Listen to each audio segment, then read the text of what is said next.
Princess.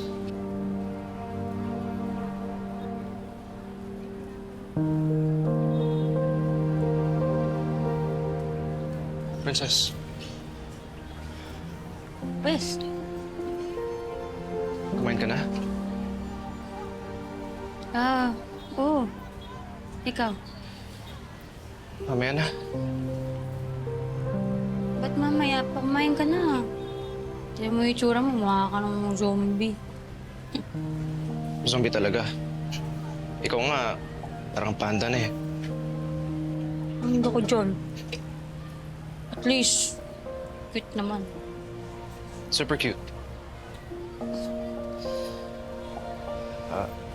Princess, pwede pa tayo mag-usap?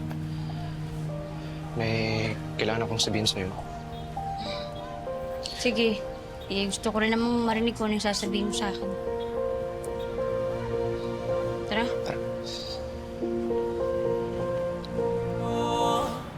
I'm sorry sa sinabi ni Daddy sa'yo. Hindi naman siya ganun eh. Alam kong wala siyang pakialam sa social status ng tao. Kasama mo siya. Alam mong wala siyang pakialam sa status mo. Ang totoo niyan, may dahilan kung bakit. Kung bakit ayaw nang i-pursue kita. Bakit? Kumpara sa'yo? Tama naman yung papa mo, di ba? Mahirap lang ako, kaya hindi tayo bagay. Princess, wala akong pakialam doon.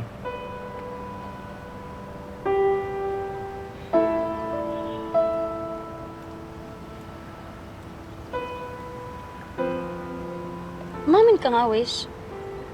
Kahit kailan talaga, never mo naisip na ganito ako? Never. Never kong naisip yun sa'yo, Princess. Sigurado ka? Yes, Princess. Never ko naisip yun sa'yo. Yes, dati naisip ko na naloko ka. Pero never naging big deal sa akin yung status mo or yung educational background mo. Hindi ka naman naloko. Hindi ka naman masamang tao. You're actually the nicest woman. Huwag ka na magsinungaling. Aminin mo na wala namang masama eh.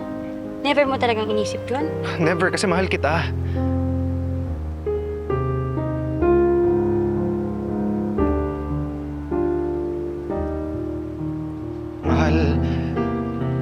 Mahal na mahal kita. Yung sinasabi ng puso ko at yung utak ko, pareho lang. Mahal na mahal kita, Princess. Yun ang nararamdaman ko para sa'yo.